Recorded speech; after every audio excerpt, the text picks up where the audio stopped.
Magandang araw kaibigan! Tuloy po kayo sa Felicidad's Channel. Sa mga kwento ng buhay at pag-ibig na hinalukay sa natatagong baul ni Felicidad. Pero bago po tayo magpatuloy, huwag niyo pong kalilimutan na i-like ang video, i-subscribe ang channel, at i-click ang notification bell para lagi kayong updated sa mga parating pa na upload.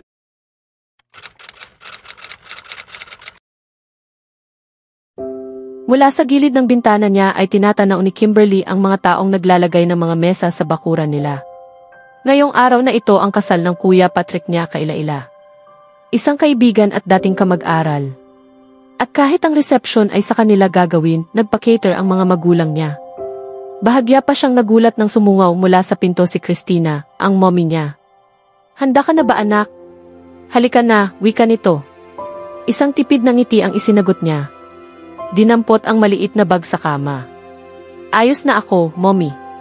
Magkasabay na bumaba ng hagdanan ang mag-ina. Nasa ibaba si Patrick at palakad-lakad. Makisig sa suot na barong Tagalog na yari sa juicy. "Mommy, daddy, tara na at baka mauna pa sila ila sa simbahan," apura nito. Natawa si Joseph, ang daddy nila. "Relax anak. Maaga pa. Maghihintay ka lang ng matagal sa simbahan at lalo ka nang matitensyon doon." Tinapunan ni Patrick ng tingin si Kimberly. Mula ulo hanggang paa. "Bagay sa'yo ang pagiging ina, kapatid. Lalo kang gumanda." Pagkatapos ay bumahid ang lungkot sa mukha nito. "Alam mo bang ikaw dapat ang maid of honor namin ni Leila?" Muli ang tipid na ngiti. "Wala namang nagbago, di ba? Ang importante ay tuloy ang plano ninyong makasal sa taong ito." Bahagya siyang natawa. Pagkatapos ng kanyang graduation. Pero kung hindi sana nangyari hindi nito na ituloy ang sasabihin dahil maagap na nagsalita si Christina. "Araw ng kasal mo, Patrick. Dapat mong abangan yan at hindi yung kung ano-ano ang ipinapaalala mo sa kapatid mo." May himig ng banayad na pagsaway ang tinig nito. "Paumanhin, kapatid. Kaya lang, sinisi ko rin ang sarili ko sa nangyari." Tinapik ni Kimberly sa balikat ang kapatid. "Huwag mong sisihin ang sarili mo, kuya. Maligaya ako ngayon at gusto ko ring samantalahin ang pagkakataong ito para pasalamatan kayong tatlo." Nilingan niya ang mga magulang. "Mahal ko kayo. Salamat sa palaging pagdamay sa akin." Namumuo na ang luha sa mga mata. Nag-alis ng bara sa lalamunan si Joseph. "Ano ito? Kasal o libing?" "Joseph, nakakakilabot yang iniisip mo," saway ni Christina sa asawa na bahagyang dinampian ng panyo ang sulok ng mga mata. "Kung mayroon man akong ikinalulungkot ay dahil wala dito ang apo ko. Pagkatapos ng kasal, mommy, daddy, magpunta kayo sa Maynila. Hinahanap nga kayo ni Ralph lagi." "Tiyak iyon." Si Joseph na nagpatiuna ng lumakad patungo sa pintuan. "O, tara na kayo at baka mahuli na nga tayo niyan." Ilang sandali pa at sakay ng kotse ay patungo na sa simbahan ang apat. "Alam mo ba, anak, na pinadalhan namin ng imbitasyon ang mga Marzan," si Christina kay Kimberly. "Walang problema sa akin, mommy. Wala naman silang alam, di ba?" "Totoo iyon. Magkaibigan pa rin ang pamilya natin at malimit ka nilang kumustahin, anak." Si Joseph na siyang nagdadrive. "Hanggang ngayon, kapatid, kahit anong isip ang gawin ko, hindi ko malaman kung paano kayo nagkaroon ng pagkakataon." Si Patrick na nilingon siya. Ngumiti si Kimberly. "Kuya, noong panahong iyon ay wala kang ibang nakikita kundi sila ila." May bahid ng panunukso ang tinig niya. Pagkatapos ay hinawakan sa balikat ang kapatid. "Alam ba nila ila?" Umiling si Patrick. "Hindi. Pero sasabihin ko rin. Hindi nga lang ngayon." Tulad din ng paraan ng pagpapaalam ng mommy sa amin ni daddy. Hindi na kumibo ang dalaga. Ilang sandali pa at sinapit na ng apat ang simbahan. Marami ng taong naghihintay roon. Masayang sinalubong ni Ana at Lilibeth si Kimberly. "Kimberly," bulalas ni Lilibeth. Buong paghangang hinagod ng tingin ang kaibigan. "Sosyal na sosyal ang dating mo, tita. Iba na talaga ang tagamay nila, ano? Buti na lang at hindi ka abay." Si Ana. "Kung hindi ay baka hindi lang kami ang talbugan mo kundi pati ang bride." Natawa si Kimberly. "Hindi pa rin kayo nagbabagong dalawa, masaya talaga akong makita kayong dalawa. Totoo ba ang chismis na hiwalay ka na raw sa asawa mo?" Si Ana na bahagyang hininaan ang tinig. Hindi ipinahalata ni Kimberly ang pagkailang. Napakatsismosa mo. Nakangiting biro niya. Paano ba naman ni hindi mo nga kami inimbitahan sa kasal mo tapos divorce na kayo agad? Ano ba iyan? Ganyan na ba ngayon sa Maynila? Si Anna uli. Nilapitan ni Christina ang tatlo. O, Lilibeth, Anna, sige na at pumapasok na ang bridal car. Maghanda na kayo. Magkwentuhan tayo mamaya ha Kimberly, pahabol ni Lilibeth. Tumango lamang si Kimberly. Pagkatapos ay nagpakawala ng mahabang hininga. Makalipas ang mahabang sandali ay natapos ang seremonyas ng kasal. Piling mga kaibigan, kamag-anak at mga kakilala lamang ang mga inimbita. Ganoon pa man ay napuno pa rin ang tao ang bakuran ng mga Antonio. Ang mga bagong kasal ay nakatayo sa may daraanan at sinasalubong ang mga dumarating na bisita. Naroon din sa hindi kalayuan ang mga magulang ng mga ikinasal at kinakausap ang mga kaibigan at kakilala. Kasalukuyan ng nagkakainan ang ibang mga bisita ng isang pickup ang pumarada sa dulo ng driveway. Napako roon ang pansin ng mga tao. Magara ang dating ng pickup na kulay berdeng lumot. Unang bumaba ang mag-asawang Marzan na agad nagpabangon ng kaba sa dibdib ni Kimberly. Hindi pa gaanong nakahahakbang ng malayo ang mga ito nang lumabas ang driver ng pickup.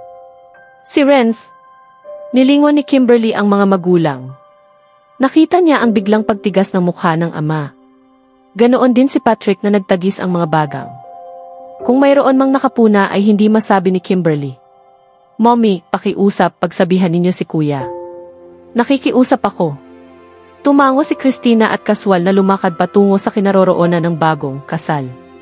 Isang pisil sa balikat ang ibinigay nito sa anak at nagpatiunang sumalubong sa mga bagong dating. Nilingon ng dalaga ang ama. Daddy, kung paano ninyo pakikiharapan ang mag-asawang Marzan, sana ay ganoon din kay Renz. Pakiusap Daddy, ayokong may mag-isip kung bakit may namamagitang alitan sa inyo. Hindi ko maipapangako ang mainit na pagtanggap, anak. Pero magiging magalang ako, ani Joseph na hinawakan ang nanlalamig na palad ng anak bago sinundan si Christina. Nakita niyang tumayo sila bagaman bantulot ang pagsunod ni Patrick. Hello Renz. Tuwang-tuwa ako sa muling pagkikita natin. Wala na akong mahihiling pa. Pareho kayong nandito ni Kimberly pagkalipas ng 3 taon. Narinig niyang sinabi ng hipag. Maligayang batila-ila, kinamayan ng lalaki sila-ila. Pagkatapos ay tumingin kay Patrick at yumakap dito. Binabati kita Patrick. Makalipas ang 5 taon, kayo pa rin talaga. Iyan ang kaibahan nating dalawa, Renz. Tapat akong magmahal at hindi ako naglalaro sa babae, sagot ni Patrick na bagaman bahagyang ngumiti ay binigyang diin ang mga sinabi. Hindi maunawaan ni Renz pero nahihimigan nitong may ibang kahulugan ang sinabi ng kababata at kaibigan kung sa ibang pagkakataon nasabi iyon ay tatawanan lamang ni Renz. Lagi nang nabibiro ng ganoon si Patrick kung tungkol din lang sa pagpapalit-palit ng girlfriends ang binata. Samantalang si Kimberly ay nilapitan ng mga magulang ni Renz. Kumusta ka na, anak? Sigwada Marzan. Kung hindi pa pala ikinasal itong si Patrick, ay hindi ka mauwi rito sa San Ignacio. Pareho kayo nitong si Lorenzo. Halos 2 taon sa Amerika. At nang mauwi naman dito sa Pilipinas ay ngayon lang muli tumuntong sa lugar natin. Hello Kimberly. Ang tagal na di tayo nagkita. Si Renz sa malamig na tinig at blankong ekspresyon. Renz. Bahagya siyang ngumiti. Pilit itinago ng ngiti ang kaba ng dibdib at panginginig ng mga tuhod. Paano niya nagawang maging mas gwapo pa kaysa 3 taon na ang nakalipas? Mula nang umalis siya sa San Ignacio 3 taon na ang nakararaan, tinaglay niya sa isip na walang ibang lalaking maaaring pumantay rito. Ang tila nangungusap ng mga mata, ang pilyong ngiti, ang pagsasalubong ng mga kilay kapag nagagalit, lahat ay dagdag pa sa kanyang kagwapuhan. At nagagalit siya sa sarili dahil hanggang ngayon ay para pa rin siyang teenager na nakamata rito. Ang napangasawa mo, anak, talaga bang wala na kayong pag-asang magkasundo pang muli? Tanong ni Mrs. Marzan. Ang pinraktis na lungkot ay natural na lumabas sa mukha niya. Sa mga pagkakataong ganito na may nag-uusisang mga taga San Ignacio sa asawa niya ay ganoon ang ginagawa niya. Tulad ngayon. O pasensya anak, bawi ni Mrs. Marzan. Alam kong masakit para sa iyo ang nangyari. Nalulungkot din kami, Kimberly. Ang bait mong babae at talagang mas nararapat kang magkaroon ng mas mabuting asawa. Nag-file ka ba ng annulment, Kimberly? Tanong ni Mr. Marzan. Inaayos ko pa. Pero alam naman ninyo ang mga ganitong legal matters, taon ang binibilang, anya. Pero sigurado naman, hindi mo kailangang maghintay ng annulment para magkaroon uli ng panibagong kakasamahin, di ba, Kimberly? Si Renz na may bahid ng mali siya ang tinig. Gulat na napatingin dito si Kimberly. Lorenzo, sinita siya ng kanya ina. Ang kapal ng mukha mong sabihin yan. Hindi si Kimberly tulad ng ibang mga babae riyan. Parang hindi mo kilala ang kapatid ng kababata mo. Sadyang may mga lalaking hindi magkasya sa iisang babae. Tulad mo, halimbawa, hindi ka naman talaga tumigil sa pambababae. Ang dasal ko lang, sana kapag nag-asawa ka na, sa kanya mo na lang ibuhos ang katapatan mo. Wika nito sa anak na tumaas ang isang sulok ng mga labi sa patuyang pagngiti. Lalaki ang anak mo, Guada, at likas na lapitin ng mga babae, pagtatanggol ni Mr. Marzan. Bago pa humaba ang usapan ay lumapit si Christina at niyaya sa mahabang mesa ang mag-asawa. Sinamantala iyon ni Kimberly at mabilis na lumakad papasok sa kabahayan. Walang tao sa loob at nasa labas lahat. Dumiretso siya sa bar. Kinuha ang bote ng champagne sa cooler at nagsalin sa kopita. Pagkatapos ay pinangalahati ang laman. Nanunuyo ang lalamunan niya, nanginginig pati mga tuhod. Kailangang makalmante siya. Hindi niya inaasahang magkikita sila rito ni Renz. Hindi niya iniisip na dadaluhan nito ang kasal ni Patrick. Hindi siya makapaniwalang mailakas ito ng loob na makiharap sa kanya pagkatapos ng lahat. Kailan ka pa natutong uminom? Lian ba ang natutuhan mo sa napangasawa mo? Si Renz na sumunod. Hindi itinago ang galit sa tinig. Marami nang nagbago. Anya na bagaman bahagyang nagulat ay pinanatili ang poise. Tumuloy rin sa bar ang binata. Kinuha ang bote ng brandy at nagsalin. Oo, marami nang nagbago. Ang dami mong pinagbago, iba na ang itsura mo. Sinabayan nito ng inom. Hindi ko alam na nagbago ako. Matabang niyang sagot. Nanatiling sa iniinom niya nakatuon ang mga mata. Hindi niya gustong salubungin ang tingin ng binata. Oo, tumango ito. Hinagod siya ng tingin at tila siya specimen na sinusuri sa ilalim ng microscope at wala itong pakialam kung obvious ang ginagawa. Yung babaeng natatandaan ko, hindi na siya bata. Isa na siyang maganda at maayos manamit na babae. Higit na maganda. Pero nawala na yung inosenteng itsura. Matagal na yon, Renz, parang isang buong buhay na ang nakalipas, marami nang nangyari at nabago. Hindi lamang sa pisikal niyang anyo, kundi maging sa isip at gawi.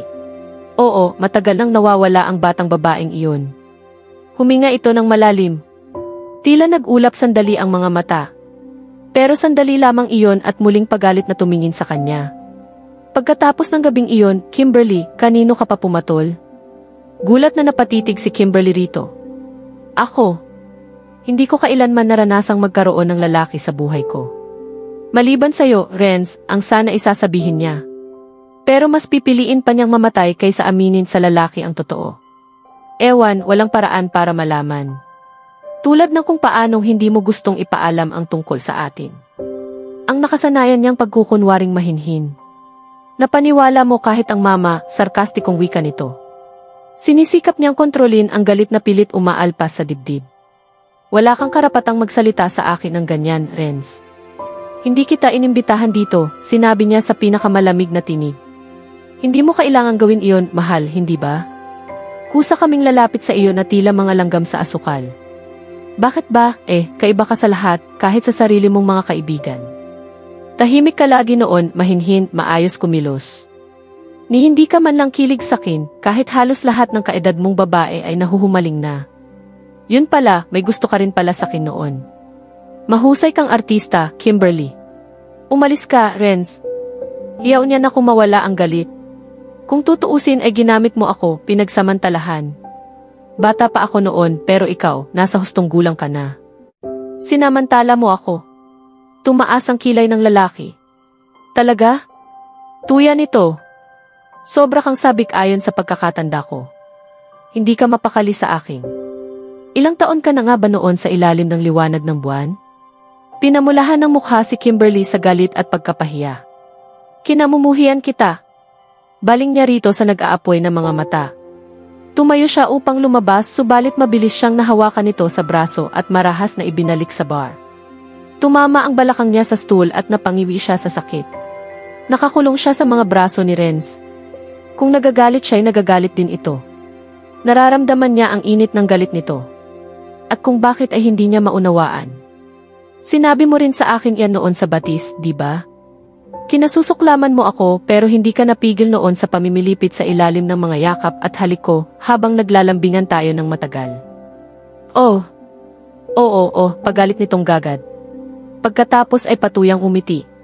Huminga ka ng mabilis, umungol, nagbuntong hininga at yumuko sa ilalim ko, mahal at hindi ko kailanman nalimot ang gabing iyon. Isang matamis at kaakit-akit na kaisipan iyon. Nanlalambot na umupo sa stool ng bar si Kimberly. Hindi niya kayang salubungin ang galit nito. Naaalala mo rin ba iyon, mahal?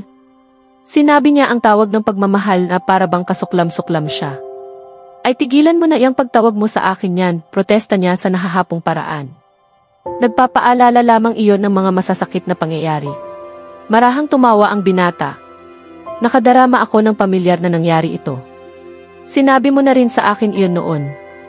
Mahigit 5 taon na ang nakalipas sa ilalim ng punong mangga. Sa duyang yantok. Nariyan pa ba iyon?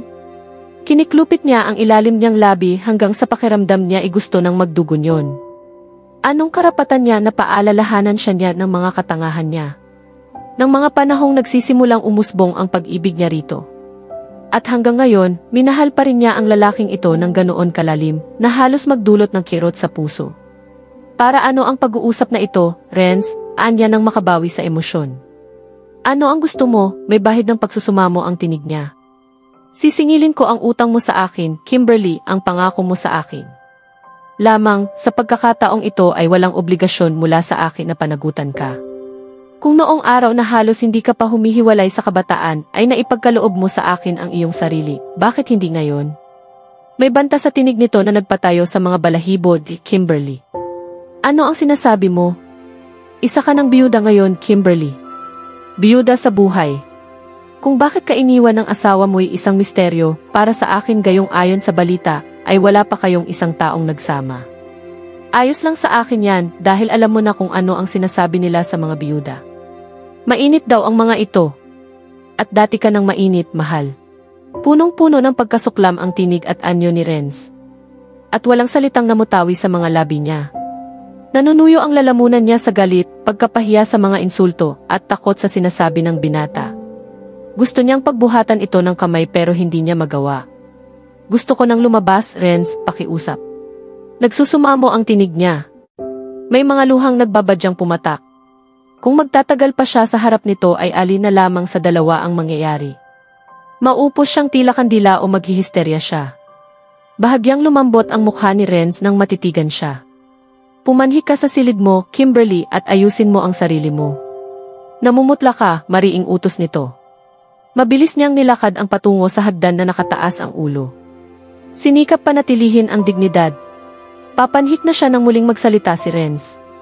Magkikita tayong muli, Kimberly. Naroon ang katiyakan sa tinig nito bago ito humakbang palabas ng kabahayan. Sa silid niya ibinagsak ang sarili sa kama at umiyak ng umiyak. Hindi niya karapat-dapat na pagtambakan ng galit at insulto. Bakit parang nagkabaligtad ang mga pangyayari? Makalipas ang ilang sandali ay marahan siyang tumayo at binuksan ang drawer sa lamisita sa tabi ng kama. Kinuha ang kahong alahas at binuksan ito. Mula roon ay dinampot ang 2 sulat. Isang kulay rosas na nakatupi paayon sa hugis ng kahong alahas. At isang puting papel na kung paano na lamang niya itinupi at isiniksik doon. Ang rosas na papel ay simbolo ng kaligayahan ng una niyang tanggapin iyon. Ang ikalawa ay simbolo ng kamatayan ng pag-ibig at mga pangako ng lalaking minahal.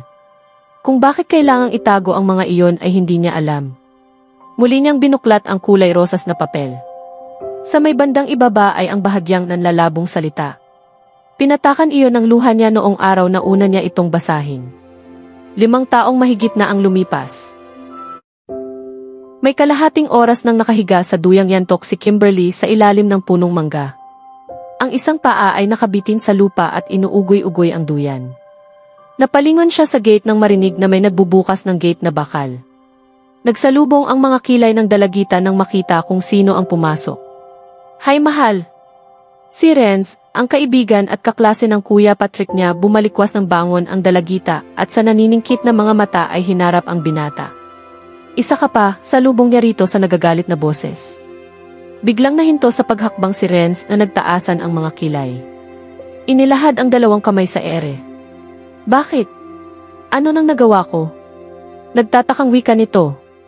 Lalong tumalim ang mga mata ng dalagita. Bakit isinumbong ninyo sa daddy na nandoon ako sa party ni Riza kahapon, angil niya? Hindi pa ba sapat yung ipinagtabuyan ninyo akong pauwi? Ay iyon ba? Marahang natawa ang binata. Humakbang patungo sa punong kinatatalian ng duyan. Sumandal ito roon at namulsa. Oo, iyon nga, sarkastikong sagot ng dalagita. Kimberly, hindi ako ang nagsumbong. Si Patrick lang. Isa pa, kung ako ang kuya mo ay ganoon din ang gagawin ko. Siguro naman ay hindi kaila sa iyo ang uri ng mga kaibigan mayroon ang Riza na yon, paliwanag ni Renz. Ang Riza na pinag-uusapan nila ay bagong lipat lamang sa kanilang bayan. May 6 na buwan na marahil. At hindi naging maganda ang impresyon sa babae ng mga taga roon dahil malimit itong tumanggap ng maraming bisitang lalaki sa bahay nito. At gusto pa ngang maghinala ng iba na gumagamit ito ng bawal na gamot, bagaman wala namang makitang ebidensya roon.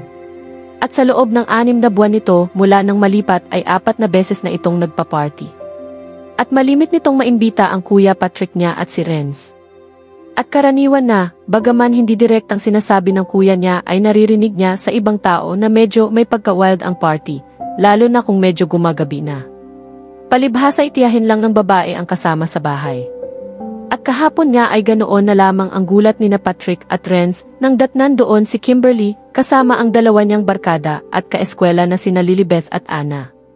Nang oras ding iyon ay pinauwi siya ng Kuya Patrick niya gayong halos nauna lamang sila ng ilang sandali sa mga ito. Kahit nang sabihin niyang imbitado naman sila ay hindi siya pinakinggan ni Patrick. Kung ayaw mo kay Riza at sa mga kaibigan niya, bakit nandoon kayo ng Kuya Patrick? Muli niyang angil. May sinabi ba akong ayoko kay Riza o sa mga kaibigan niya? Amused na tanong ng binata. 2 o 3 sa kanila ay kaibigan din natin. Ang ibig namang sabihin ng Kuya Patrick mo ay masyado ka pang bata para sa mga ganoong uri ng party. Kayo ng mga classmate mo. At kayo ni Kuya Patrick ay mga matatanda na, ganoon ba? Patuyan niyang sabi. Kasi, pareho kaming dalawa ni Patrick na 22 ang edad at ikaw ay 16 pa lang. Maliban pa sa may kaunting drinks ay para lang sa mag-boyfriend ang party kagabi. Bukod pa sa katotohanang na hindi ka nagsabi ng totoo sa daddy mo sa totoong pinuntahan mo. Pero hindi mo naman kailangang sabihin kay daddy. Nag-round tuloy ako, mangyak-ngiyak niyang sinabi. Ang parusa ng daddy niya sa pagsisinungaling at pagpunta sa party ay hindi siya pinayagan na umalis ng bahay pagkagaling ng eskwela sa loob ng 1 linggo. Bahay-eskwela-bahay lang ang rutina. Nilapitan ng binata ang dalagita. Patawad tungkol doon, Kimberly. Pero maniwala ka sa akin, inapila ko kay Patrick na huwag ka nang isumbong sa daddy mo, maisimpatya ang tinig nito. Subalit hindi maalo ang dalagita. Tumalim pang lalo ang mga mata niya. At bakit ba mahal ka ng mahal sa akin? Hindi mo naman ako girlfriend ha? Tumingala sa itaas ng puno si Renz at nagkamot ng ulo. Pati ba naman iyang tawag ko sa iyo mula pa noong elementary ka ay napag-iinitan mo? Noon iyon. Hindi na akong batang munti. Itinaas ng binata ang isang kamay at ginulo ang buhok ng dalagita. At may mga crush ka na ngayon kaya ba ayaw mo na sa tawag ko sa iyo? Ganoon ba? Nakangiti nitong sinabi. Wala kang pakialam, ha, bulyaw niya na sinabayan ang tayo mula sa kinaupo ang duyan. Basta huwag kang mahal ng mahal sa akin. Susubukan ko, natatawang sagot ng binata. Pero alam mo naman, mahirap talagang iwan ang mga nakasanayang gawi. Pagkatapos ay lumakad na papasok sa bahay si Renz. Nang nakakailang hakbang na ito ay nilingon si Kimberly. Nasa loob ba si Patrick? Ewan. Liling-iling na nagtuloy-tuloy sa loob ng bahay si Renz. Naiwan si Kimberly na sinundan ito ng tingin. Sa totoo lang ay matindi ang crush niya sa binata pero kahit na ano ang mangyari ay hindi niya ipaalam dito. O kahit na kanino pa man. Alam din niyang hindi lamang siya ang may crush sa binata. Kahit ang mga classmate niyang babae ay lantaran ang pag-aming type ng mga ito si Renz. Bakit ba, star basketball player ng college department si Renz. Bukod doon ay scholar pa. Hindi dahil atleta ito kundi dahil talagang matalino ang binata. Idagdag pa ang mga katangiang iyon sa pagiging gwapo nito. Subalit may girlfriend na ito. Si Diane. Ang muse ng basketball team ng mga ito at classmate din ni Renz at Patrick. Chemical engineering ang kursong kinukuha ng binata at magtatapos na sa taong ito. Siya man ay magtatapos sa taong ito ng high school. At pagtatawanan siya ng marami kapag nalamang kasama siya sa nahihibang sa binata. Kahit minsan ay hindi siya nagpapahalata ng kanyang damdamin. Katunayan niya, mas ninanais pa niyang pagmasdan ito mula sa malayo kung walang nakakapuna. At kung nasa kanila si Renz at kausap ng kuya patent niya ay dumidistansya siya. Ano ba naman ang malay niya na sa dinami-dami ng lalaking nakilala mula noong nagdalagita ay kay Renz pa siya nagka-crush. Marami namang nanliligaw sa kanyang mga kaklase at schoolmate pero binasted niyang lahat ang mga iyon. Para sa kanya, totoy ang mga ito kumpara kay Renz. At habang tumatagal ay lalo niyang nararamdaman na sumisidhi ang paghangang iniukol niya sa kaibigan at kaklase ng kanyang kuya Patrick. Subalit pilit pa rin niyang ipinapasok sa isip na lilipas din iyon. Na isa lamang iyong puppy love. At hihintayin na lamang niyang mawala ang damdaming iyon ng kusa. Matuling lumipas ang mga araw at abala sina Kimberly at ang mga kaibigan niya sa pag-aayos ng hall na pagdadausan ng senior prom. Ma'am Portia, pantay na po ba? Si Kimberly na nakatuntong sa isang hagdan ng kahoy habang ikinakabit sa dingding ang mga lettering. Kaunti pa sa kanan, Kimberly, yes, that's right. O sige, bumaba ka na dyan. Sinulyapan ng maestra ang 3 pang estudyante na naggugupit ng mga kartolina. Oh girls, break muna. Mamaya na uling hapon, pupunta muna ako sa office. Sige po, ma'am. Nagsabay pa ang 4 na babae. Oh Kimberly, break daw muna. Pupunta ba tayo sa kantin? Si Lilibeth. Naka, anong kantin ang sinasabi mo? Holiday ngayon, si Ana na tumayo mula sa pagkakasalampak sa baldosa at nag-una. Sa labas ng school na lang tayo mag-snack. Hoy, kakakain lang natin ang tanghalian ah. 1:30 pa lang. Sa bahay na lang kayo mag-snack dahil sabi ng mommy, magluluto siya ng arroz caldo. Sagot ni Kimberly na ipinatong sa mesa ang hawak na pandikit. Pagkatapos ay naupo sa dulong mesa. Kung gusto ninyo, maglaro na lang tayo ng katotohanan o parusa habang hinihintay natin si Ma'am Portia. Suhestyon nila ilan na lumakad patungo sa isang sulok at kinuha ang isang basyong bote ng soft drink. Okay lang sa akin kahit na anong laro, si Kimberly. Boring naman, sabi ni Ana. Kung panoorin na lang natin ang boys na nagpa-practice ng basketball sa court. Diba, Kimberly, naroon ang kuya Patrick mo at si Renz? Tumango ang tinanong.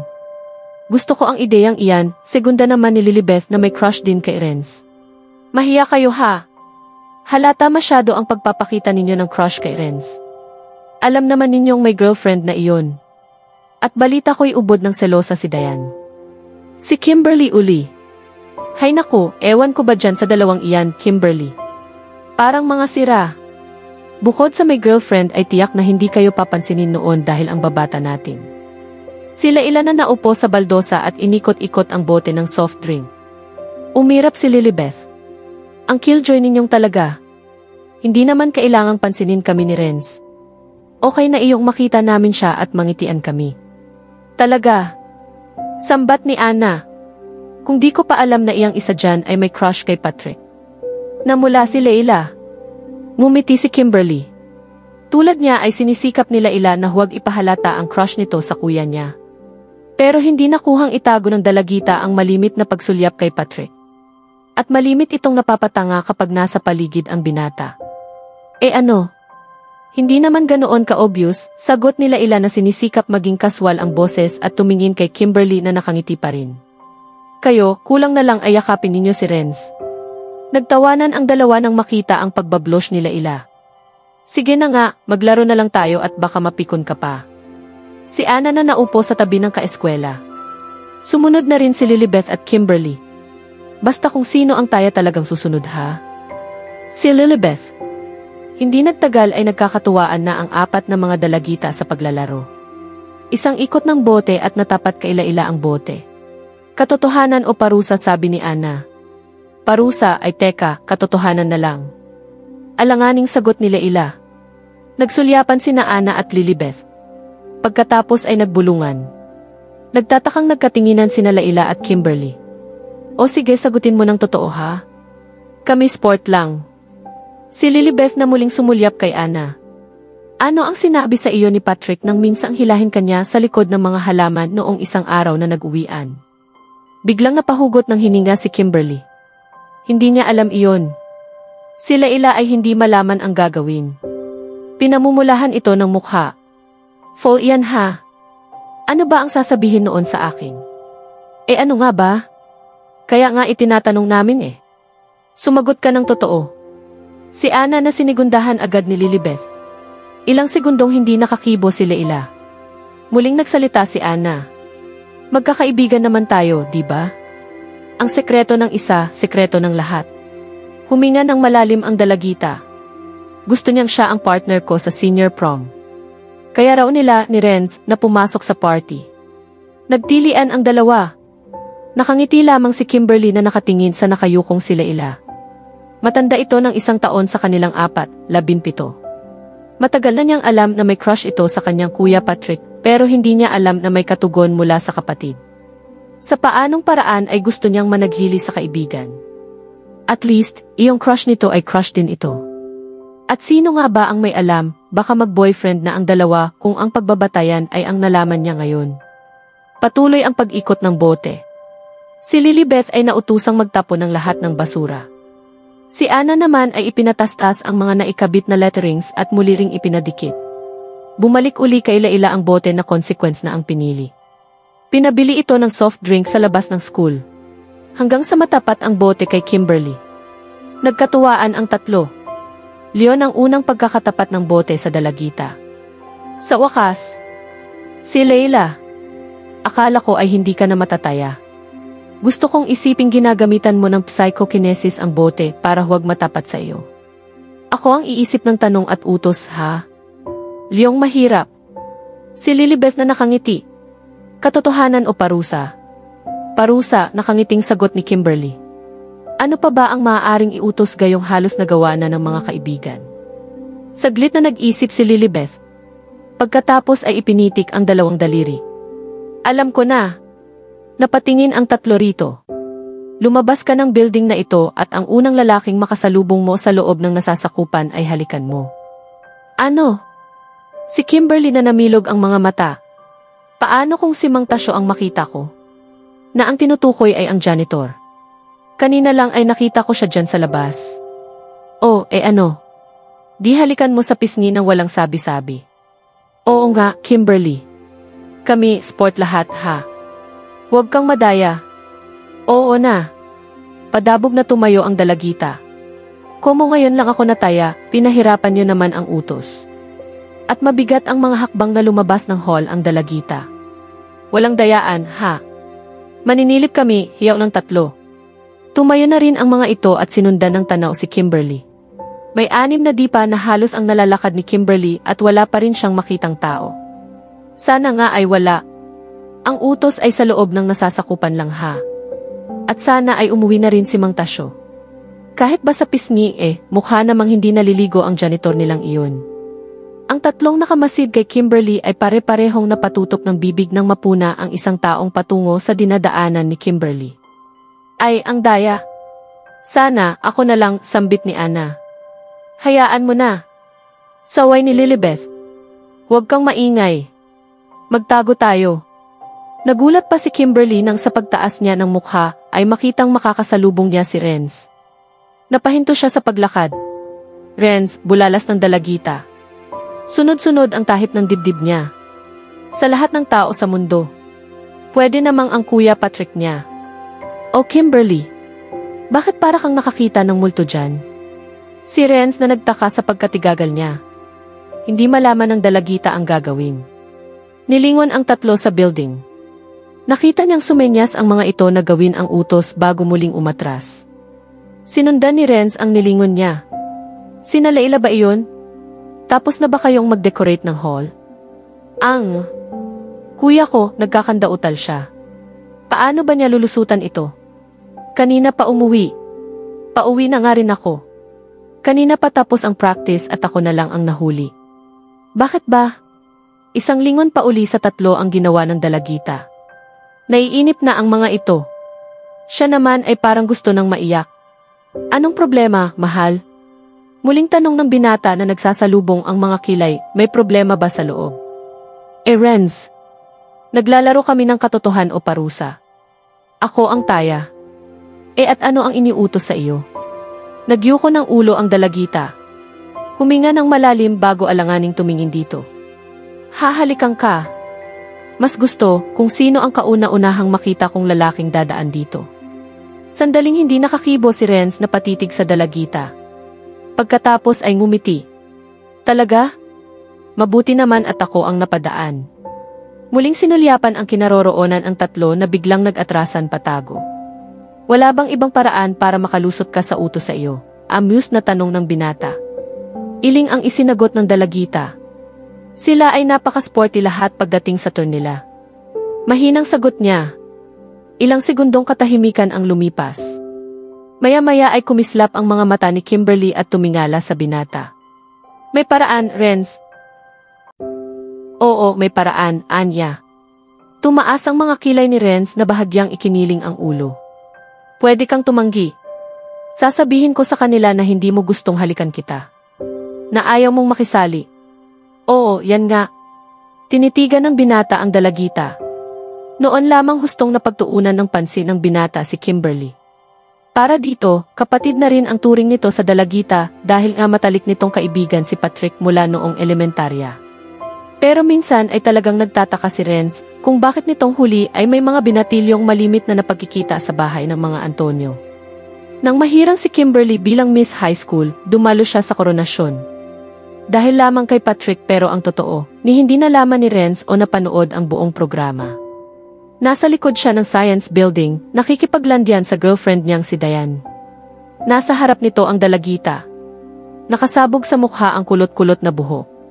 Parang larawan ng mga sinaunang pintor sa Italia. Mahiyain at maganda. Bata at presko, tulad ng isang bulaklak na hindi pa namumukadkad. At dapat sa mga pisikal na katangian na ito ng dalagita ay may boyfriend na tulad ng ibang mga kasing edad na kakilala nito. Pero wala na lamang ganoon si Renz. Hey, hindi ka na kumibo. Bakit titig na titig ka sa mukha ko? Dahil gusto kitang halikan, mahal, ani Renz. Ano, hindi makapaniwalang bulalas ni Kimberly. Tama ba ang narinig niya? Ang sabi mo nga, sport lang sila sa bahagi nila. Bakit hindi ikaw? At hindi ba't dapat ay hinalikan mo na ako pagkakita mo pa lang? Sa simpleng katotohanang sinasabi mo pa ito sa akin, nandadaya ka na. Pagkatapos ay gusto mo pang umiwas. Hindi ka pwedeng mandaya, di ba? Nakangiting sinabi nito. Pero, hindi siya makaapuhap ng sasabihin. Sa palagay niya ay nanlalamig ang buo niyang katawan. Sana isimang tasyo na lamang ang dumaan, kahit na siguro hindi ito naliligo. Nagbibiro ka lang, di ba? Kimberly, hindi pa ako naging seryoso kailanman sa buong buhay ko. Isa lang naman itong laro. Makisama ka naman. Walang masabi si Kimberly. Nanatiling nakatanga. Nanlaki ang mga mata niya at napalunok siya ng banayad na hawakan ni Renz ang baba niya at itingala. Mandaraya ka na, alam mo ba? Ikaw ang dapat humalik sa akin, hindi baliktad, bulong ni Renz habang dahan-dahang bumababa ang kanyang ulo. Tila nasa mabagal na galaw, papalapit sa kanyang mga labi. Gusto niyang umatras at umiwas pero tila siya na estatwa sa kinatatayuan. Nang hinawakan niya ang mga labi niya, ipinikit niya ang mga mata niya sa instinct. At binigay niya ang pinakamalambot at pinakamahinhin na halik na naramdaman niya. Pagkatapos ay unti-unti rin ang pagbitaw na ginawa nito sa kaya nga bahagyang naghiwalay ang kanyang mga labi. Nang magmulat ng mga mata si Kimberly ay litong tinitigan niya si Renz. Nakita niyang nagsasalubong ang mga kilay nito. Hindi niya maunawaan ang ekspresyong nakabadya sa mukha ng binata. Pero iglap lamang iyon. Ngumiti ito. Ayan, tapos na ang misyon mo. Kaswal nitong sinabi. Kumislap ang mga mata ni Kimberly sa biglang pamumuo ng mga luha sa mga mata niya. Pinikit niya ang mga mata para mapawi ang ambon sa harap niya, tapos lumunok siya ng malalim. Huwag kang maluha, mahal.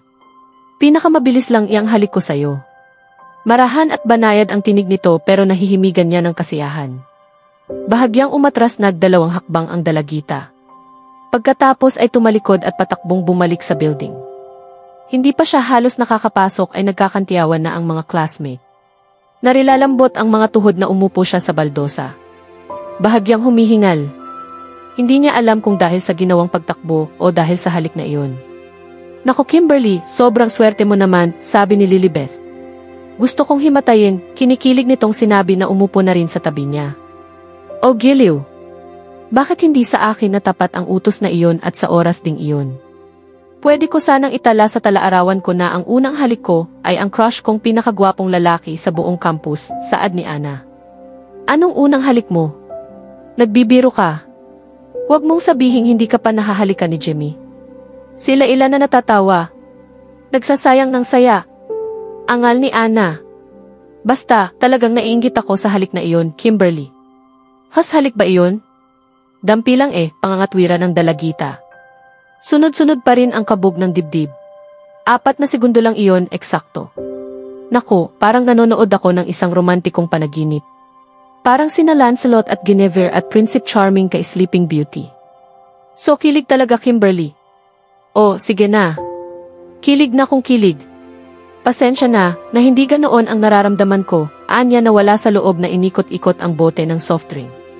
Tinitigan siya ni Lilibeth at Ana. Sila ila ay tahimik lamang na nakamasid at ningiti-ngiti. Alam mo, sa lahat sa ating 4, ikaw pa lang ang niminsan man ay hindi pa nagkaka-boyfriend. At isiping halos may crush sa iyo ang dami ng mga lalaking estudyante sa departamento ng high school, ani Lilibeth na naghihinalang nakatitig sa kanya.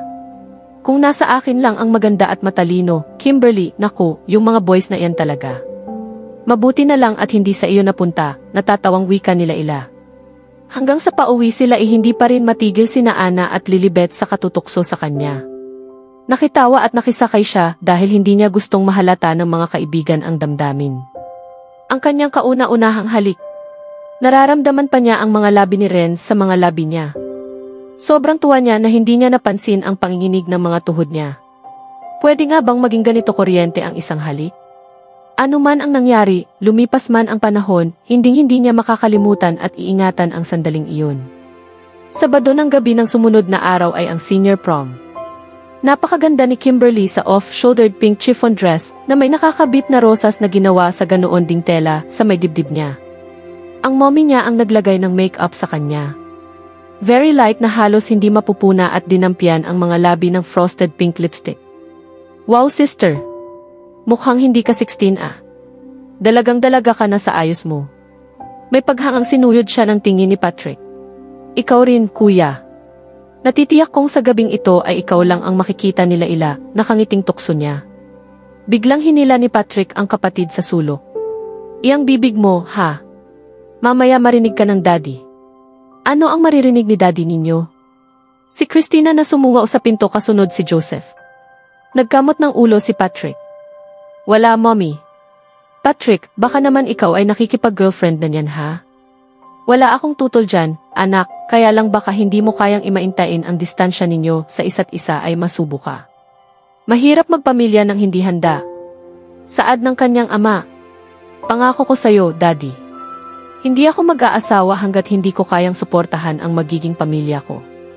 Ibinibigay ko sa'yo ang aking salita ng karangalan, seryosong sabi ng binata. Tumango-tango si Joseph. Aasahan ko yan anak. Patrick, hindi gaanong magpapagabi ha? Huwag mong iiwanan ang kapatid mo habang nasa likod ka ng halamanan, natatawang bili ni Christina. Mommy. Nilingon ng binata ang nagtatawang si Christina. Nakadamdamin ba iyon anak? Sinabi niyo pa mommy, segunda ni Kimberly na kung hindi nakatakbo ay napalo sa likod ng kapatid. Tulad ng inaasahan na niya ay dinaanan muna nila sila ila sa bahay nito. Marami ng tao pagdating nila at nagsisimula na ang programa. Pinagkalumpunan kaagad si Kimberly ng mga boys na bawat isa ay nagnanais na maisayaw siya. Ilang tugtog ang walang hinto niyang isinayaw. Mula sa mabagal na tugtog hanggang sa rock. At nag-i-enjoy siya, idagdag pa ang mga papuri ng mga kasayaw. Kasalukuyan niyang kasayaw ang presidente ng student council nang lapitan sila ni Renz. Excuse me, pwede bang ako na ang magtuloy? Nakangiting wika nito sa partner niya na bagaman gustong tumanggi ay nagbigay. Abot-abot ang tahip ng dibdib ni Kimberly nang hapitin siya ni Renz at pumagit na sila sa bulwagan sa saliw ng tiles from the Vienna Woods. Para kang bulaklak na pinagkakaguluhan ng mga bubuyog, mahal. Wala kang nakalimutang kahit isang piraso. Bakit ka narito? Formal niyang tanong. Ang kuya niya ay nasa labas at kausap sila ila at may palagay siyang kahit abutin ng ilang oras na hindi pumasok ang kaibigan ay balewala rito. Paano kang nakapag-party crush? Nagulat ako na tinanong mo iyan. Tiyak ko ang principal ng high school, nalimutan mo na ba? Ayon siya, inginuso nito si Mrs. Peralta na kasama ng ibang mga guro. Hindi niya pinag-isipan yon. Pero ano ba ang maaari niyang ipagkipag-usap dito? Bahagya siyang inilayo ni Renz at sinulyod ng tingin. Ang ayos mo ngayon, mahal. Para kang may debu. Wika nito nang nangingislap ang mga mata. Hinapit nito ang dalagita. Hindi niya magawang sumagot. Ano ba ang sasabihin niya? Ang tanging alam niya ay magkadikit silang dalawa. Nasasamyo niya ang panalaking pabango nito at kinikiliti nito ang lahat ng kanyang pakiramdam. Nagagalit ka ba sa akin dahil sa nangyari kahapon? Tanong ni Renz na ipinagkamali ang pananahimik niya. Umiling siya. Hindi, laro lang naman talaga yon, hindi ba? Sagot niya sa malamig na tinig. Inulit lamang ang sinabi ng binata kahapon. Tuwang-tuwa nang umiti ang binata. Huwag mo akong paandaran ng kasosyalan, mahal. Maaaring mukhang dalaga ka na sa ayos at suot mo, pero ikaw pa rin ang sweet 16 ko. Hindi mo kailangang lagyan ng yelo ang tingin mo. Siguro nga, dahil hindi ko alam ang mga isasagot ko sa mga sinasabi mo. Maliban sa gusto kong itanong kung bakit ka gumamit ng possessive pronominal adjective na para bang pag-aari mo ako. Malakas na tumawa si Renz na ikinalingon ng mga ibang nagsasayaw sa kanila. Ang bait magsalita, parang valedictorian. Kung ano-ano ng term ang sinabi mo. Huminto ito sa pagsasayaw at hinila ang dalagita palabas. Saan mo ako dadalhin, ano ba, Renz? Sa labas. Mainit dito at tinititigan na ako ng masama ng Tita Gwen. 5 minuto lang kasi ang paalam kong nasa loob. Ang kaso, hindi naman ako makasingit sa mga nakapaligid sa iyo dahil hindi naman ako senior high. Para siyang pinipilit sa gusto sa paghilang iyon ni Renz sa kanya. Lumabas sila sa may halamanan kung saan may mga bench na bato. Naupo si Renz pero nanatili siyang nakatayo. Maupo ka. Hindi ka ba nangangawit niyan? Baka hanapin ako ni Kuya, anya na lumingon sa pinanggalingan nila. Abala siya sa pakikipag-usap kaila-ila. Huwag kang mag-alala. Sumandal si Kimberly sa isang poste ng building. Tumayo si Renz. Itinukod ang isang braso sa poste sa ibabaw ng ulo ni Kimberly habang itinaas ng isang kamay nito ang mukha niya. Bata ka pa lang. Kung hindi lang liligawan kita, bulong nito sa kanya.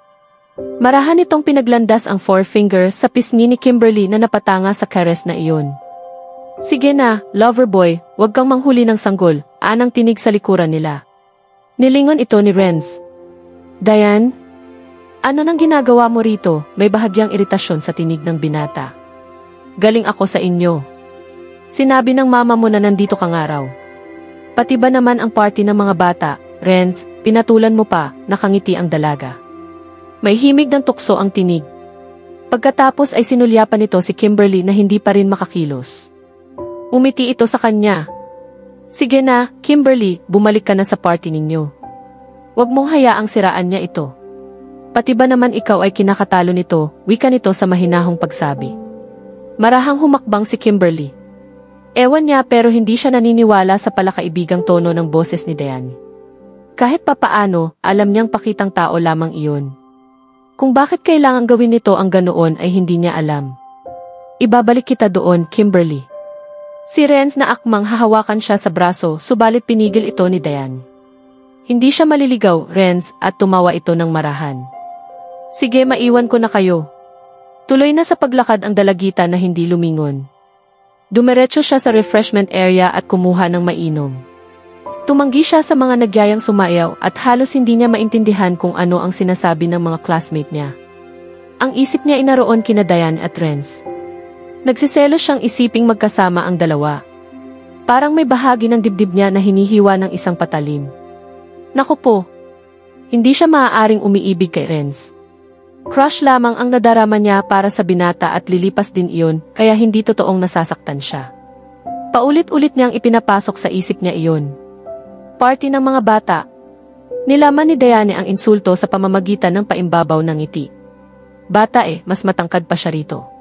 Hanggang sa makauwi sila iyon pa rin ang iniisip ni Kimberly. Lalo na ang sinabi ni Renz na kung hindi lamang bata pa siya ay liligawan siya nito. Bakit ganoon? Magkasing edad lamang ito at ang kuya niya pero kasintahan na ng kapatid sila ila. At 1 taon lang naman ang tanda ng huli sa kanya. Nag-aalala kaya si Renz dahil kaibigan nitong matalik si Patrick. Hanggang sa makatulog siya iyon ang laman ng isip niya. Dumating ang araw ng graduation. Valedictorian siya samantalang cum laude si Renz. Batyan at kamayan at kung ano-ano pang kwentuhan pagkatapos ng commencement exercise. Ang mga magulang niya ay kausap ng mga magulang ni Renz at ang principal. Si Patrick ay kausap sila ila at ilang mga newly graduates. Basta pumunta kayong dalawa sa amin dahil naghanda ang mommy ko, imbitan niya kina Lilibeth at Anna. Tiyak iyon masarap yatang mag-spaghetti ang mommy mo, si Anna. Pasensya na, mga babae, si Renz na humalo sa kanila. Hinawakan sa braso si Kimberly. May sasabihin lang ako dito sa mahal ko, kinindata nito ang 2 dalagita. Pagkatapos ay hinila si Kimberly sa likod ng stage. Nagpahabol si Anna na baka makita sila ni Diane ay magselos ito. Bakit ba? Bahagya siyang umangil upang hindi mahalata ang kabang nadarama niya sa tuwing lalapit ang binata. Baka nga makita tayo ni Diane ay pagselosan pa ako noon. Oh dear, ang corny niya talaga. Kaligtaan mo siya. Kahit bago pa ang senior prom ninyo ay nakipag-break na ako sa kanya, sagot ng binata na may dinukot sa bulsa. Nakadama siya ng galak sa sinabi nito. May katotohanan man iyon o wala ay hindi mahalaga. Ang batang puso niya ay naniniwala. At ang isa pang ipinagtataka niya ay ang pag-ukol nito ng pansin sa kanya nitong mga nakaraang araw. Maligayang bati, ani Renz na inabot sa kanya ang isang rectangular box na malapad lamang ng kaunti sa lagayan ng Parker ballpen. Ano ito? Para sa iyo sa graduation mo, nakangiting sagot nito. Sinikap niyang maging kaswal. Magreregalo ka rin lang, ang liit pa ng kahon. Natawa si Renz. Ang pinakamahalagang bagay sa mundo ay kadalasang nasa maliit na anyo. Umirap siya. Oo na. At ano naman po ang laman nito? Pumormal si Renz. Sa inyo mo nabuksan, mahal. Binili ko iyan mula sa sarili kong allowance. Maaaring hindi ito masyadong mahal pero ang isip na nakapaloob dyan ay higit pa sa mamahaling regalo. Salamat, Renz. Nakakahiya sa iyo, wala akong regalo. Naibigay mo na yon ng maaga, bulong niya ng may pagkalito habang nakatitig sa mga labi niya. Namula ang dalagita. Hindi man niya itanong ay alam niya ang ibig sabihin nito. Halika na at baka hinahanap na nila tayo. Muli siyang hinila nito pabalik sa karamihan. Mula sa isang grupo ay hindi niya napuna si Diane na sinundan sila ng tingin at sa munting kahong hawak niya. O, saan ka ba galing? Aalis na tayo, si Christina. Nauna na si daddy mo sa kotse kasama si Patrick at si Leila. O, ano iyang hawak mo? Tanong nito nang mapuna ang hawak niya. Mula kay Renz, Mommy, wala sa loob niyang sagot. Ang bait mo naman. Nakangiting sinulyapan ni Christina ang binatang kasama na ng mga magulang patungo sa sasakyan ng mga ito. Pagdating sa kanila ay agad siyang humingi ng paumanhin na papanhik muna at magbibihis. Naglock siya ng pinto ng silid at naupo sa kama. Kinakabahang binuksan ang kahon habang ingat na hindi mapunit ang wrapper. Isang kulay pink na papel ang una niyang nabungaran na nakapaibabaw.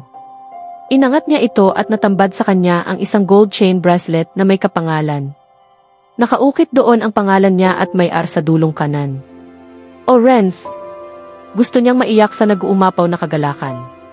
Ikinabit niya sa kanang braso ang pulseras at pagkatapos ay saka pa lamang dinampot ang kulay rosas na papel. Sulat para sa kanya. Binuklat niya ang sulat at binasa niya ito. Kimberly, palagi kitang itinuring na parang nakababatang kapatid at hindi ko kailanman inisip na maaaring maging iba pa ito. Hanggang sa dumating ang sandaling halik na iyon. At biglang nagulo ang buong mundo ko. Marami na akong nahalikan, hindi ko na nga mabilang. Pero maniwala ka, wala ni isa man sa kanila ang maihahambing sa maikling halik na ibinahagi natin isang tamad na hapon. Kahit ano pa man ang dahilan kung bakit ito naibigay at tinanggap. Maikli man iyon, gumising ito ng milyon-milyong damdamin sa loob ko, mga damdaming hindi ko man lang alam kung ano ang tawag. Napakabata mo pa. 16 lang at inosente pa. Hindi ako magdadalawang isip na ako ang unang humalik sa iyong mga labi. Ang iyong mga labi ang naging dahilan ng ilang gabi kong hindi pagkatulog. Napakalambot nila, tulad ng talulot ng rosas na hindi pa namumukadkad at matamis gaya ng hamog sa umaga. Ano bang tawag sa kakaibang damdaming ito na unti-unting lumalago sa puso ko? Bakit kaya ako kinakalampag ng kaba tuwing tumitingin ka sa akin? Kung may isang bagay man akong gustong gawin ngayon, iyon ay ang pabilisin ang takbo ng oras. Pabilisin ito at sana sa dulo, nariyan ka pa rin, naghihintay. Maganda at may matang parang sa kalapati. Ngunit magiging di makatarungan ito para sa'yo. May isang kasabihan, ang nangangarap ay mapapatawad, ngunit ang hangal ay hindi. Maaaring ako na nga ang hangal sa pagsusulat at pagsasabi nito, nang hindi ko alam kung maunawaan mo man. Kaya't iniiwan ko na sa oras at kapalaran ang lahat, mahal ko. Hanggang sa muli. Renz. Ibinulong ni Kimberly ang pangalan. Isang luha ang kumawala at pumatak sa hawak niyang papel. Maingat niya itong pinahid. Muling itiniklop, ibinalik sa kahon at inilagay sa drawer ng mesita sa tabi ng kama. Hindi niya kayang pakitunguhan ang damdaming nag-uumapaw sa puso niya. Gusto niyang maghisterya. Ano ang ibig sabihin ni Renz? May pagtingin din ba ito sa kanya? Ano kung 16 lang siya? Hindi naman ibig sabihin noon ay mag-aasawa na sila. Bakit ang Kuya Patrick niya at si Leila? Ang sabi nito sa sulat ay hindi nito alam kung maiintindihan niya. Talagang hindi. At bakit kailangan niyang maghintay?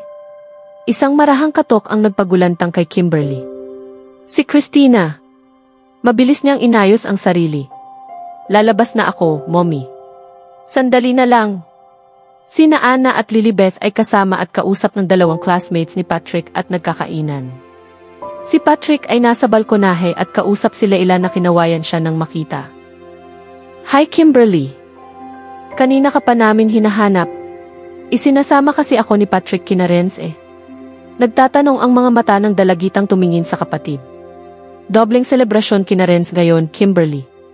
Dahil sa graduation niya at aalis na ito bukas ng umaga patungong Maynila. Inirekomenda siya ng tiyo niya bilang alagad sa isang malaking drug company. Tuloy magre-review na rin para sa pagsusulit sa lupon, paliwanag ni Patrick. Napatda sa kinatatayuan si Kimberly. Aalis si Renz bukas. Hindi sila magkikita.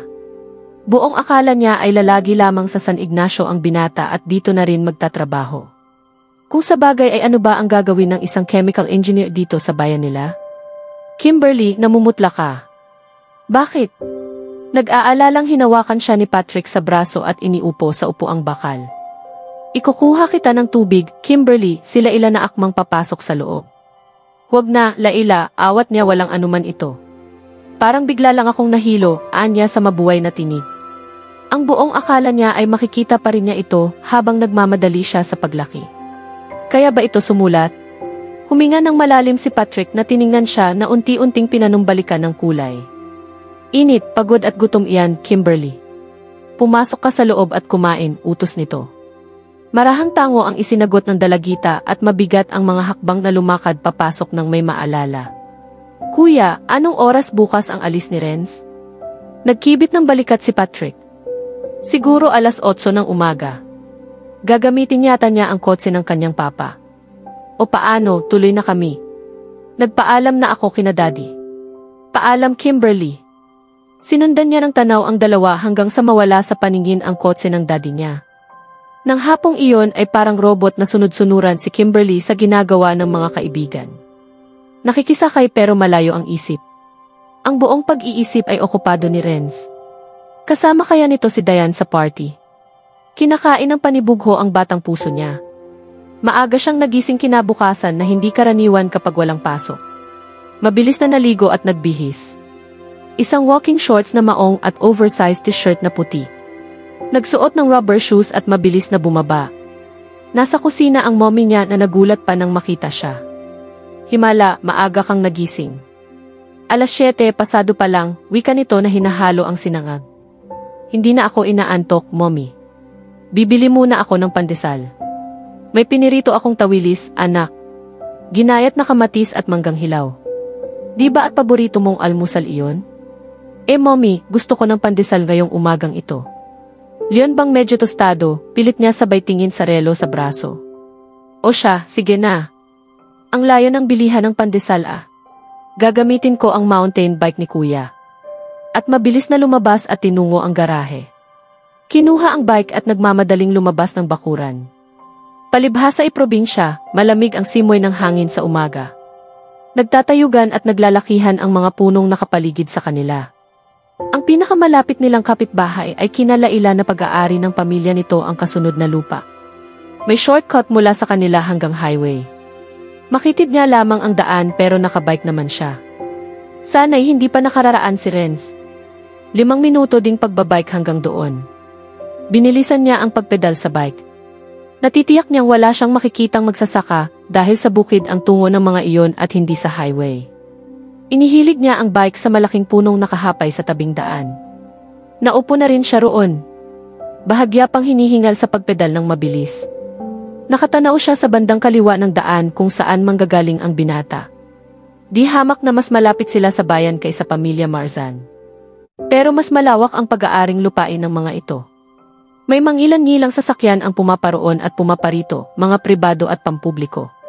10 kainip-inip na minuto ang lumipas. Kinakabahan na siya. Nakaalis na ba si Renz? Napaaga kaya ang oras ng alis nito at kanina pa nakadaan? At kung sakaling hindi naman, ano ang sasabihin niya nito kung makita siyang nag-aabang doon? Paano kung pagluwas nito ay kasama si Dayan? Balita niya ipamay nila rin daw ang dalaga. Pagtatawanan siya nito. Pinanghihinaan na siya ng loob at naiiyak na. Naisip niyang umuwi na lamang. Itinayo niya ang bike nang sa paglingon niya sa kalsada ay siya namang pagdaan ng kotseng sinasakyan ni Renz. Kumaway siya pero mabilis ang takbo ng sasakyan. Nanlumo siya sabay ng paghikbi. Hindi ba siya napansin ni Renz? Pinapahid niya ang luha sa pisngi nang marinig niya ang langit-ngit ng preno sa malayong unahan. Huminto ang kotse at ngayoy unti-unting umatras. Halos marinig na ni Kimberly ang pintig ng dibdib sa kaba.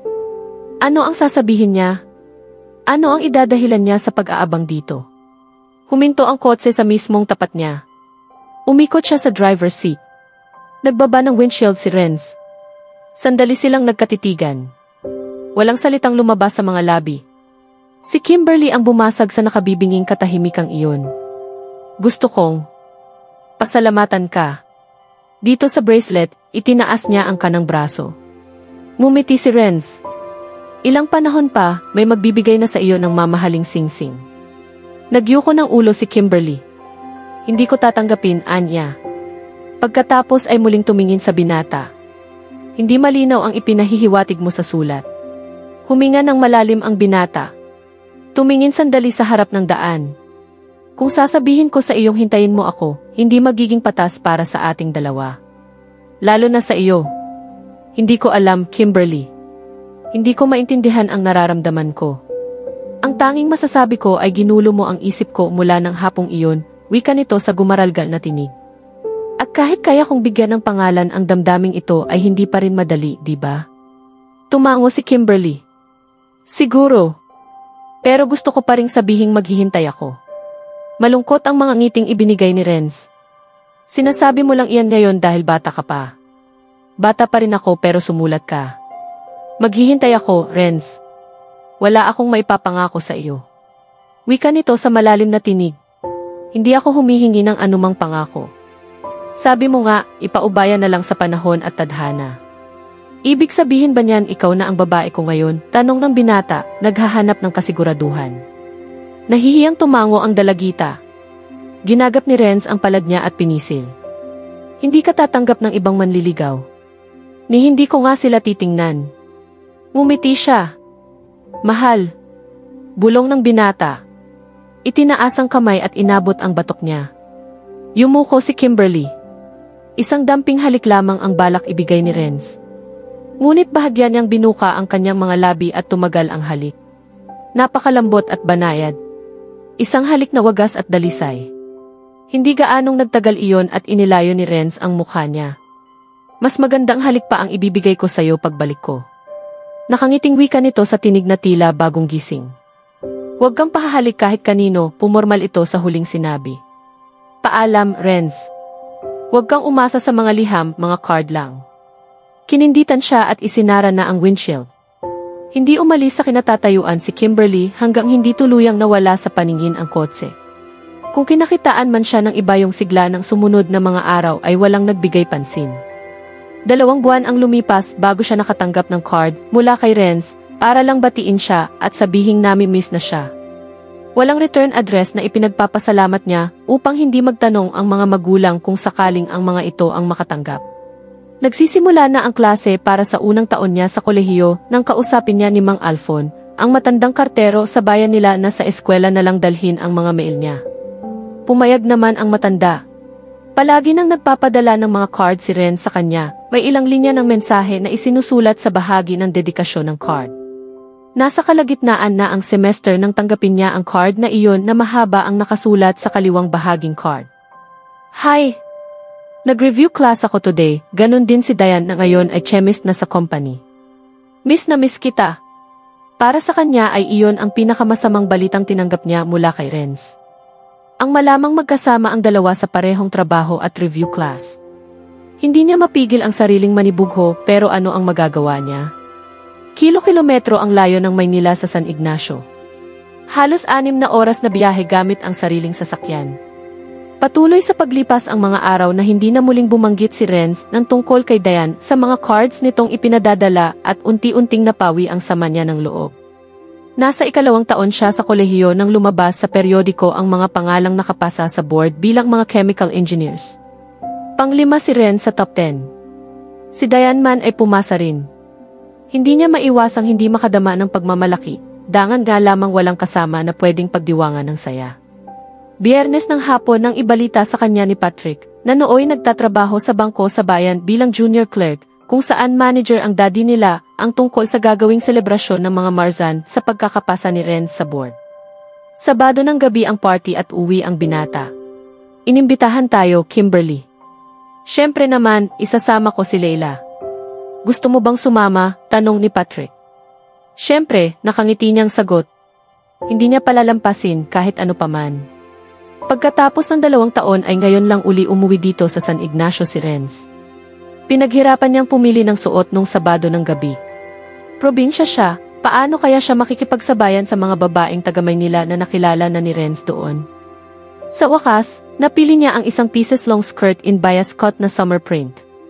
May katerno itong sleeveless blouse na hanging ang yari bagaman makikita lamang ng bahagya ang tiyan kung yuyuko o itataas niya ang mga kamay. Ngayon lang kita nakitang inabot ng ganyan katagal sa pagpili ng isusuot. Kimberly, si Christina na pumasok sa silid niya. Itinuon ang mga mata sa mga damit niyang pinagpilian na nasa kamang lahat. Mommy, ito ang first party ko pagkatapos ng 2 taon. Agad niyang depensa at tumalikod upang huwag mapuna ng ina ang pamumula niya. Kung sa bagay, talaga namang natuwa kami sa'yo, darling. Nangako ka sa amin ng daddy na hindi magpapaligaw hanggang hindi nakatatapos ng kolehiyo. Hindi mo talaga alam kung gaano kalaki ang saya na naidulot mo sa amin. Kayo lagi ni Patrick ang pinag-uusapan namin ng daddy mo sa gabi, anak. Pareho kayong nangako at sabay ninyong pinagsisikapang tuparin iyon. Okay lang, mommy. Wala naman talaga akong gusto sa mga nanliligaw sa akin. At tunay na hangad kong makapagtapos ng pag-aaral. Anya na naglagay ng maskara sa mga pilik mata. Ang ganda mo, Kimberly, at angkin mo ang kinang. Talaga bang wala ka pang inililihim sa amin ng daddy mo? Natawa ang dalaga. Pilit itinatago ang panginginig ng boses. Ang mommy, talaga. Di sana ay may nagbalita na sa inyo. Tumango si Christina. Kung sa bagay, mula sa ibaba ay tinawag na siya ni Patrick na bumaba na at aalis na sila. As usual ay dinaanan muna ng kapatid ang kasintahang sila bago sila nagtuloy sa bahay ng mga Marzan. 8:00 na ng gabi sila nakarating. At sa mismong sandaling iyo ay noon din lang dumating si Renz. Halos nakasunod lang sa pagparada ng kotseng sinasakyan nila. Isinasara niya ang pintuan ng likurang upuan nang makita niyang kasama ni Renz na bumaba sa kotse si Diane.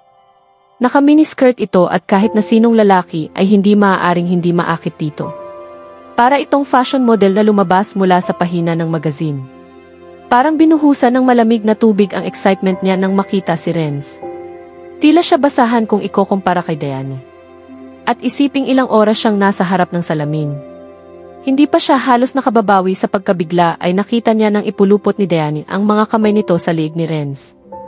At sa harap ng ilang mga bisita ay naghalikan ang dalawa. Hihiram ako ng kotse mo, darling. Uwi muna ako sa amin, tapos babalik ako, malambing niyang sabi kay Renz, matapos ang kontrobersyal na halik na iyon. Bubuksan na lamang nito ang pinto ng kotse nang mag-angat ng ulo at kumaway sa kanila. Oh hi! Patrick, Leila, Kimberly. Ang saya ko kayo makita ulit, masigla nitong bati na sinabayan ng ngiti bago pumasok ng kotse. Magkumustahan tayo mamaya, dagdag nito bago tuluyang pinatakbo ang sasakyan. Nakangiting nilapitan sila ni Renz. Halos hindi humihinga si Kimberly. Kinamayan at niyakap ni Patrick ang kababata at kaibigan. Binabati kita, chemical engineer ka na talaga ngayon.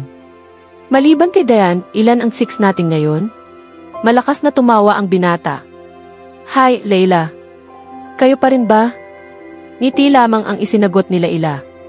Si Patrick ang nagsalita. Natrap talaga ako, pare, buong buo. Walang kawala. Muling tumawa si Renz. Sinulyapan siya nito at biglang pumormal. Noon lumabas ang mag-asawang Marzan at niyakag sila sa loob. Inakbayan ni Patrick si Leila at nagpatiunang lumakad. Hinawakan siya ni Renz sa braso. Hi! Kumusta ka na, bulong nito. Hindi niya magawang sumagot. Mabilis siyang lumakad at sumabay kina Patrick at Leila sa pagsasalubong ng mga kilay ni Renz. Talagang labis niyang hinahanap siya. Pero hindi niya inaasahan ang tagpong dinatnan pagkatapos ng 2 taon. Sa harap nila ng ibang tao. At ang buong akala ba niya ay sinabi nitong break na ito at ang babae noon pa man? Binati si Renz ng mga bisita. Mga kamag-anak, kaibigan at mga dating kamag-aral. Hindi na ito halos nakawala sa mga nakapaligid. Walang katapusang kwentuhan at balitaan. Maraming pagkain at inumin. Kali beer sa mga babae at sanmig beer sa mga lalaki. Si Patrick ay hindi humihiwalay kay Leila. Masaya ang lahat, siya lamang ang hindi. Pakiramdam niya ay out of place siya roon. Mabigat ang katawang lumakad siya patungo sa tagilirang bahay. Dinala siya ng mga paapalayo sa bahay ng mga Marzan. Ilang beses na rin siyang nakapunta sa bahay ng mga Marzan noong araw na isinasama siya ng mga magulang kung may okasyon dito. Pero hanggang sa bahay lamang. Hindi niya alam ang tinatahak niyang landas kung saan patungo. Alam niyang dinadaanan ng tao iyon dahil sa liwanag ng buwan na sumisingit sa nagtatayugang mga puno ay nababanaag niyang bukod tanging iyon ang walang mga makakapal na damo. Napalingon siya nang may marinig na tunog ng sanga ng kahoy na tila naapakan. Madilim. Bigla siyang kinabahan. Bakit nga ba naglakad siya nang naglakad na tila wala sa sarili? Sandali siyang huminto at pinakikiramdaman ang kapaligiran. Mga huni ng panggabing kuliglig ang naririnig niya at ang musika mula sa bahay na pinanggalingan.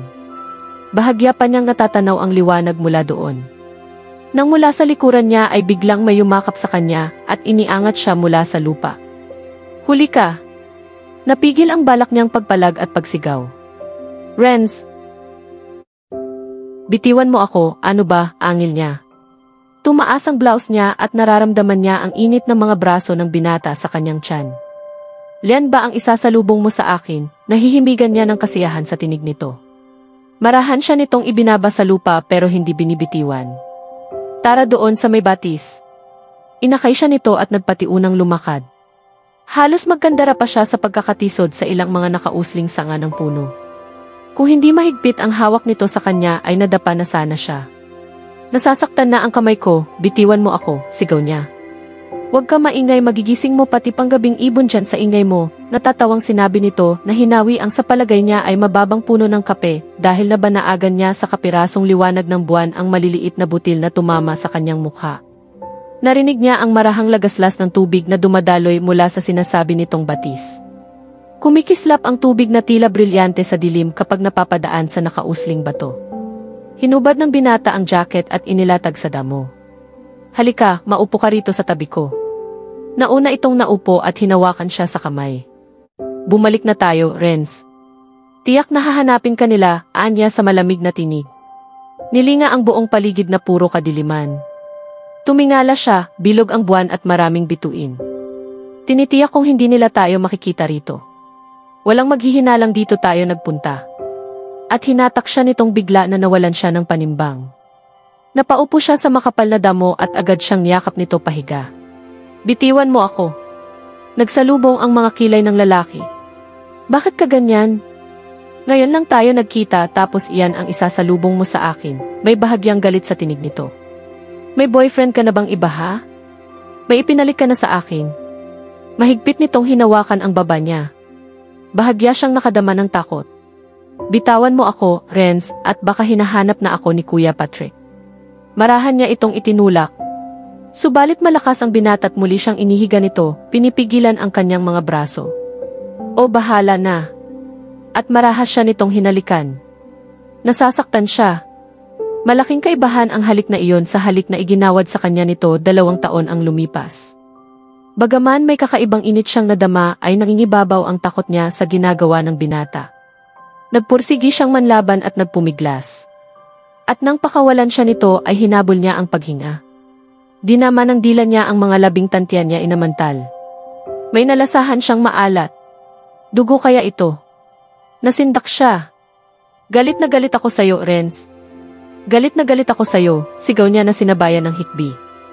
Huwag ka nang umiyak, mahal, bulong niya sa pagitan ng mabibigat na paghinga at niyakap siya. Hindi ko sinadyang halikan ka ng ganoon. Nagalit lang ako sa naging pagtanggap mo sa akin. Ang lamig-lamig mo. Hindi mo aasahang salubungin kita buong pusong pagtanggap at matamis ng ngiti. Matapos kayong maghalikan ni Dayan sa harap namin, pagalit niyang sinabi na pilit bumabangon. Malamig ang damo sa likod niya. Pumuno sa katahimikan ng paligid ang malakas na tawa ni Renz. At nagsiselos ka. Pinagtatawanan siya nito at lalo siyang napika. Mabilis siyang bumangon paupo. Ay kung gaano kita kinasusuklaman. Halika nga, malambing nitong hila sa kanya. Wala kang dapat ipagselos kay Dayan. Wala kaming relasyong dalawa. Matagal nang tapos iyon, di ba? Nanlaki ang mga mata niya. Walang relasyon. Matapos kayong maghalikan sa madla na tila. Hindi niya matapos-tapos ang sasabihin. Mawalang galang na, hindi kami naghalikan, hinalikan niya ako.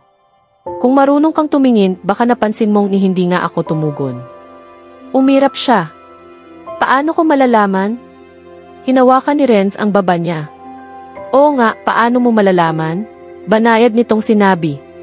Hindi katulad ng ibang mga babae na nakilala ko. Nakakabago ang iyong inosente. Parang humihinga ng sariwang hangin katulad ngayon dito sa tabi ng batis. Hindi ka hahalikan ng ganito kasigasig ni Dayan, kung wala siyang pagtingin sa'yo, patuloy pa rin niya. Maniwala ka sa akin, mahal. Talagang ganoon lang si Dayan, sanay na ako dyan, at hindi lang sa akin siya ganoon. Huwag na nating pag-usapan pa siya.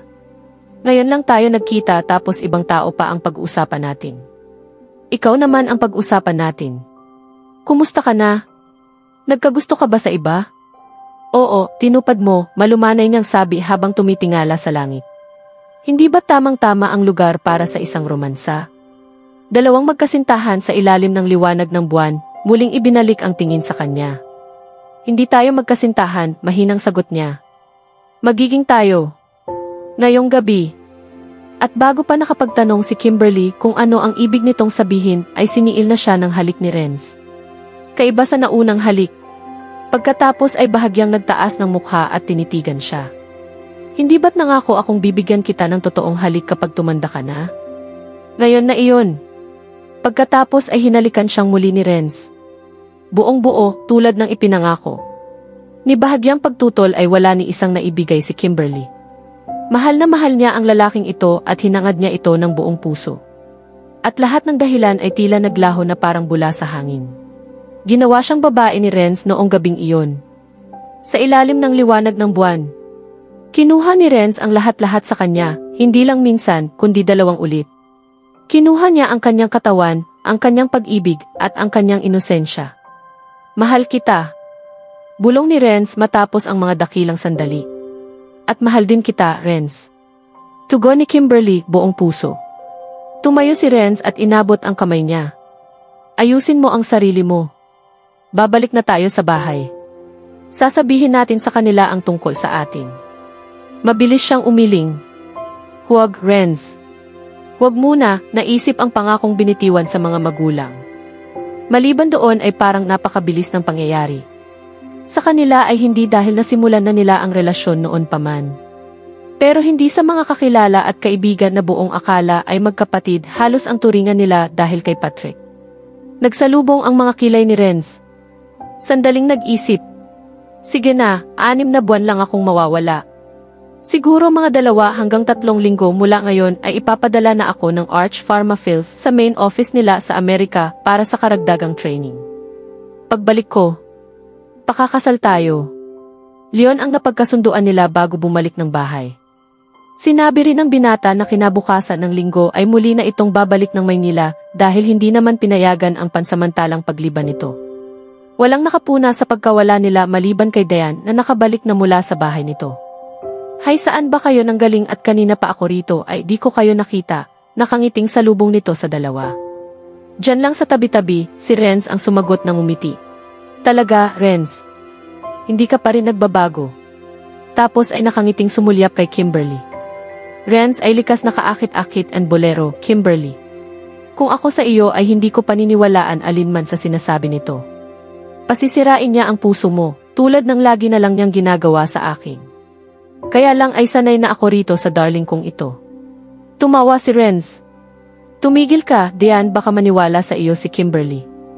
Dapat lang, di ba, Kimberly, matamis nitong ngiti sa kanya. Hindi siya kumibo kundi gumanti rin ang tipid ng ngiti. Imahinasyon lamang ba niya ang talim sa mga mata ni Diane sa tuwing titingnan siya? Pero nakangiti ito at mukhang napakapalakaibigan. Maligayang umuwi si Kimberly ng gabing iyon. Halos hindi siya makatulog sa kaligayahan. Binabalik-balikan sa isip ang nangyari sa kanila ni Renz sa batis. Sa loob ng 7 buwan ay magpapakasal na sila ni Renz. Natitiyak niyang hindi tututol ang mga magulang niya kapag nagsabi na si Renz sa mga ito. Talagang na-inspire siya na ang dating subject na mahihirap ay minamani lamang. 1 linggong mahigit pa uli ang matuling lumipas mula nang umalis patungong Maynila sina Renz at Diane. Sa pagkakataong iyon ay naparamlahat ang naunang panibughong mayroon siya sa babae. Palabas sina Kimberly, Laila at Lilibet sa campus ng araw na iyon nang masalubong nila si Anna sa gate kasama si Diane. Nagkatinginan ang magkaibigan. Bakit nandito iyan? Hindi ba at nasa Maynila iyan, nagtatakang tanong nila ila. Hindi na nakuhang sumagot ni Kimberly na nagtaka rin dahil nasa harap na nila ang dalawa. Hello girls. Nakangiting bati nito. Imbitado raw tayong 3 ni Diane sa kanila ngayon, mga chikas, si Anna sa kanila. Kagabi lang ako dumating. May inayos kasi akong papeles tungkol sa pag-alis ko patungong Amerika. Punta kayo sa bahay mamayang hapon. Mag-barbecue tayo. Despedida ko na rin, paliwanag ni Diane. O ano girls? Tayo-tayo lang daw at ang 2 kaibigan niyang sina Lina at Riza, si Anna sa 2. Nagkatinginan uli ang magkakaibigan. O ewan ko nga eh. Kasi, sabi ni Kimberly na alanganin. Pakiusap. Nagpaluto pa naman ako ng spaghetti. Pakiusap ng dalaga. O sige na nga, sang-ayon ni Kimberly. Dadaanan kita, Laila. Tumango si Laila. Si Lilibet ay tumango rin. Doon ko na lang kayo hihintaying 3 dahil mas malapit kina Diane ang sa amin, si Anna. Sumabay na rin uli si Anna kay Diane pauwi. Sinundan nila ng tanaw ang 2. Kakainis talaga iyang si Anna, si Laila. Pwede naman niyang itanggi tayong 4, di ba? Hayaan mo na. Alam mo naman iyang kaibigan nating iyan, mahilig talaga sa gatherings, sagot ni Kimberly. Ano pa? Maliban sa dahilan lang niya iyon sa mommy niya para tuloy na silang mag-date ng boyfriend niya, natatawang dagdag ni Lilibet. Ang ipinagtataka ko ay kung bakit tayo ang iniimbita niya gayong hindi naman natin siya kabarkada kahit noon, si Kimberly uli. Hindi bale na nga at nakatango na tayo, sila ila na pinara ang tricycle na natanaw. Halina kayo. Hustong 4:00 ng hapon ay dumating ang 3 na dinatnan na si Anna doon kausap ng 2 dating classmates ni Diane. Kinawayan sila nito. Nasaan si Diane, si Kimberly na luminga sa paligid. Nasa loob at tinitingnan ang niluluto, si Anna. Oh girls, magkakilala naman siguro kayo ni Lina at Riza, di ba? Tumango ang 3. Minsan na nilang nakasama si Riza noong magpa-party ito sa bahay nito kung saan ay pinauwi sila ni Patrick at Renz. Ilang sandali pa ay nakapalibot na sa barbecue grill ang lahat na nagkakatuwaan. Kahit paano ay nag-enjoy ang magkakaibigan. Mahusay na host si Diane at maraming nakakatawang kwento. Ang ganda naman niyang bracelet mo, Kimberly, walang ano-ano isinabi ni Diane na sa braso niya nakatingin. Patingin nga.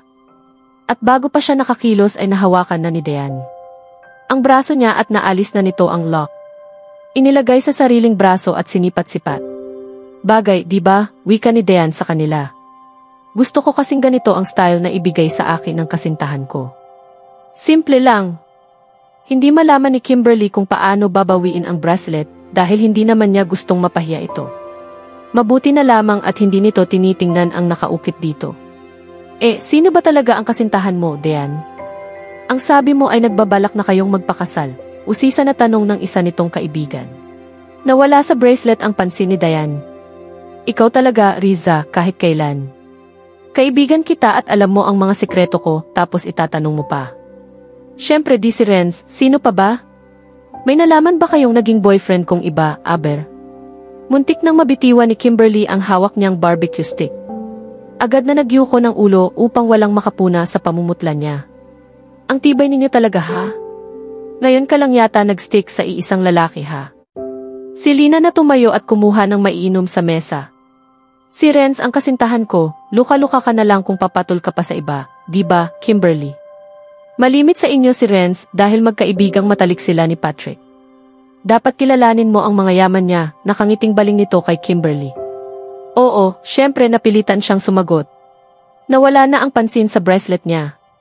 Parang kumuha ng patalim si Diane at pinaghiwa-hiwa ang dibdib niya. Kailan kayo magpapakasal, si Lilibeth? Siguro pagdating namin sa Amerika. Sa susunod na linggo na kami aalis. Kaya nga nandito ako ngayon, inaayos ko yung mga dokumento ko para sa pag-alis ko. 6 na buwan kasi si Renz doon. Pinlano naming doon na rin magpakasal. Sayang, gusto ko sana dito sa bayan natin para makadalo kayong lahat. Pero iyon ang gusto ni Renz, ano nang magagawa ko? Mukhang sumusunod siya, pusong-puso sa pag-ibig. Alam ba ng mga parents mo? Si Anna na tumusok ng barbecue stick ang hotdog sa grill. Oo naman, kaswal itong sagot. Tapos ay binalingan si Kimberly na talagang pinanawan ng kulay ang mukha. Hey Kimberly, bakit namumutla ka? May masakit ba sa iyo? Alalahanin nitong tanong. Napasandal sa swing ang dalagita. Hindi makuhang sumagot dahil baka mag-unahan sa pagbagsak ang mga luha niya. Nilapitan siya ng 3 mga kaibigan. Anong problema, Kimberly? Si Leila. Ang putla mo si Anna. Umuwi na kaya tayo, ani Lilibeth. May masakit ba sa iyo? Hinawakan ni Diane ang braso niya. Halika muna sa itaas. Siguro may kinakain ka na. O Diyos ko, may panis ba sa niluto ko? Nag-aalala nitong baling sa mga babae na agad na nag-ilingan. Ayos lang ako. Nahilo lang ako. Sinikap ni Kimberly na kalmahin ang sarili. Hindi ka ayos. Halika sa itaas, banayad siyang hinila nito. Sa kubeta ko gustong magpunta. Oo, nilingon nito ang 3 na nawalan rin ng sigla. Huwag kayong magmukhang natatakot, mga babae. Ayos lang siya. Paniniyak ni Diane. Sa loob ng kubeta ay nag-lock si Kimberly at doon paimpit na nag-iiyak ng nag-iiyak. Hindi niya mapigil ang pag-uunahan ng mga luha sa pagpatak. Ilang minuto na siya roon nang kumatok si Diane. Kimberly, ayos ka lang ba? Lalabas na ako, sinikap niyang pigilin ang paghikbi. Binuksan ang gripo at naghilamos upang hindi mahalata ang pamumula ng mga mata niya. Kinuha ang panyo sa bag at nagpunas ng mukha. Pasensya na Diane. Ayokong sirain ang okasyong to, pero masama talaga ang pakiramdam ko. Siguro nasa mata ko lang ito. Baka kailangan ko na talagang magsalamin. Kung saan siya kumuha ng tatag ay ewan niya. Tumango si Diane. Naroon ang simpatya sa mukha. May dinukot sa bulsa at ibinigay sa kanya. Isang sobre. Ipinabibigay ito ni Renz, Kimberly. Napasandal siya sa hamba ng pinto at wala sa loob na inabot ang sobre. Salamat. Humakbang na siya palabas nang magsalita si Diane. Pasensya na, Kimberly, pero binalaan naman kita, hindi ba? Banayad nitong sinabi pero nang lumingon siya ay ikinakaila ng talim ng mga mata nito ang banayad ng tinig. Hindi ko alam ang ibig mong sabihin pagkakailan niya. Kung hindi ko pinagtiyagaan at inunawa ang pagiging womanizer ni Renz at tiniis ang lahat ng sakit ng damdamin, ay baka hindi kaming dalawa. Hindi lang ikaw ang babaeng pinag-ukulan niya ng kaunting panliligaw, Kimberly. Pero sa huli, bumalik siya sa akin at magpapakasal na kami. Napakabata mo pa, lilipas din ang crush mo sa kanya, kung wariin ay may sympathy sa tinig nito para sa kanya. Mabilis siyang lumabas pabalik sa garden. Kailangang harapin niya ito ng mahinahon bago siya lumabas na kahiya-hiya. Nagpaalam sa mga babae na mauna na at maiwan na lamang ang mga ito, pero hindi pumayag sila Ila at Lilibeth na hindi siya samahan. Nagpaalam na rin si Ana na alam nilang lahat na mailakad na iba. Nagulat pa si Christina nang makitang patakbo siyang pumanhik sa silid niya. Sinundan siya nito. Ano ang nangyari, Kimberly? Ang ulo ko, Mommy. Masakit na masakit. Sinabayan niya ng dapa sa kama. Ikukuha kita ng gamot, ani Christina na akmang lalabas. Huwag na, Mommy.